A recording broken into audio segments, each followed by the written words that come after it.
लेकिन कोशिश कीजिए ऐसी हो कि पढ़ के आनंद आ जाए परीक्षा। मतलब लगे कि जैसे हनुमान जी ने सीना चीर के दिखाया था और राम और सीता उसके अंदर थे ना, ऐसा लगे कि आपने सीना चीर के दिखाया कि देखो मुझे कितना ज्ञान है। हैंडराइटिंग ऐसी हो एकदम पारदर्शी, आनंद आ जाए। और ये जो कॉपी आप लोग यूज कर रहे हैं कुछ बच्चे लाइन वाली है ना, इसको आज से छोड़ दीजिए, इसको त्याग कर दीजिए। क्योंकि यूपीएससी में आपको जिस पेज पे लिखना उसमें कोई लाइन नहीं बनी होती है। इसका अभ्यास अभी से कर लीजिए। और अधिकांश बच्चे जब पहली बार लिखते हैं ऐसे पेज पे तो वो ऐसे शुरू करते हैं और ऐसे ऐसे जाता है, फिर वो धीरे धीरे ऐसी रेखाएं बनती है शुरू में, उनको नीचे लाने में टाइम लगता है। धीरे धीरे वो नीचे आएंगी और फिर एक समय के बाद वो ऐसी रेखाएं बननी शुरू हो जाएंगी बिना लाइनों के। तो ऐसा ना हो कि अब यूपीएससी में ऐसा मतलब महासागरीय तरंगे बना के हैं वहां पर, ये ना हो। तो जो लाइन वाले बच्चे आगे 5-6 बच्चे दिख रहे हैं मुझे लाइन वाले पेज यूज कर रहे हैं, उसको आज से ही त्याग दीजिए। या ये कॉपी बहुत प्रिय है तो इस कॉपी के बाद से त्याग दीजिए, कोई बात नहीं, लेकिन वो काम आएगी नहीं।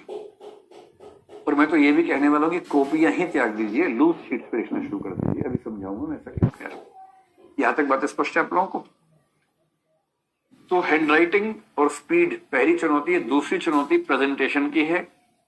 अभी से आंसर राइटिंग में कोशिश करनी है कि जब जब मौका मिले मैप बना देना है, जहां मौका मिले फ्लो चार्ट बना देना है। जैसे कि एग्जांपल देके समझाऊं, कोई आपसे पूछे कि 1857 के विद्रोह के क्या क्या कारण थे और उसके देश के किन किन हिस्सों पर क्या प्रभाव हुए, ऐसा कुछ प्रश्न है। अब आपने लिखना शुरू किया उत्तर और यहां से ऐसे से लिखा, ठीक है, ये तो एक तरीका है कि पैराग्राफ बना बना के लिखते गए और उसमें कोई दिक्कत है भी नहीं, और फिर आपने इस तरह से लिखा, वो तो एक तरीका है। हर पेज पर कुछ ना कुछ डिजाइन, कुछ ना कुछ कलाकारी दिखना बहुत जरूरी है। और फ्लो चार्ट का तरीका क्या होता है, जैसे आजकल मैं देख रहा हूं बच्चों को कि 20 प्रश्न का उत्तर लिखना आसान नहीं होता, टाइम नहीं होता हमारे पास, परीक्षा टूटने लगता है। आखिरी 2-3 प्रश्नों में तो केवल ड्राइंग से ही काम चलता है, फिर केवल फ्लो चार्ट बनाए काम खत्म कर दो। अब जैसे इसी बात को कोई व्यक्ति ऐसे लिखे 1857 विद्रोह के कारण,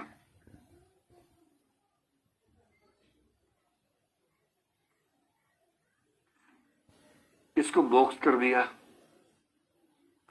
अब एक तरीका यह है कि इसके बाद 1, 2, 3, 4 कारण यहां यहां 3-3 लाइन में, 4-4 लाइन में ऐसे लिख दिए। ये नोट्स बनाने का तरीका है बेसिकली। पर कहीं कहीं परीक्षा में जहां समय कम हो, प्रश्न की मांग बहुत ज्यादा है, सारी बातें लिख ही नहीं पाएंगे पैराग्राफ में, लिखेंगे तो भी सामने देखेंगे नहीं क्या क्या लिखा है आपने। ये भी तरीका हो सकता है। इतना ही नहीं, कई लोग तो इसमें भी और कलाकारी कर देते हैं। जैसे अगर मैं इस हिस्से को यहां से हटा दूं, इसमें और क्या तरीका हो सकता है। इतना लिखा,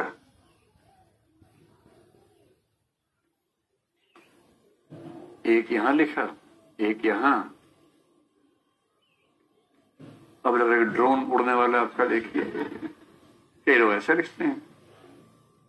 8 कारण है तो ऐसे हो गए, 4 और खींच दिए, दिक्कत है।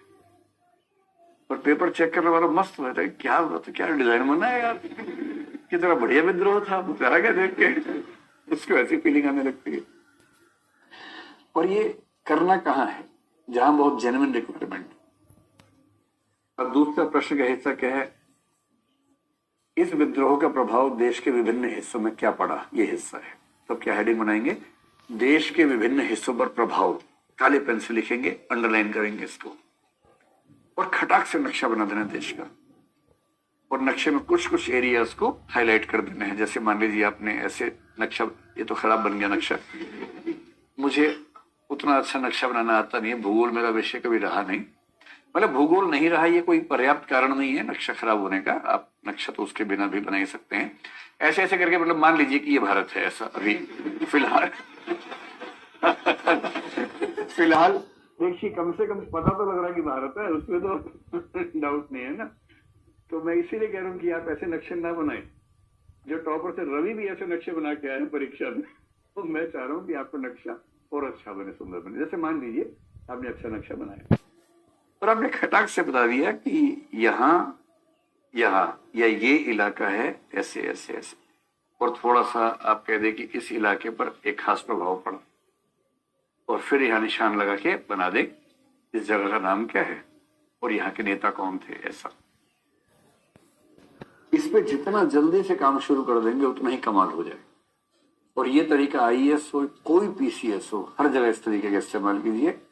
ये ऐसी युक्ति है जो हर जगह आपको इक्वल रिजल्ट दे रही है। बात स्पष्ट हो गई?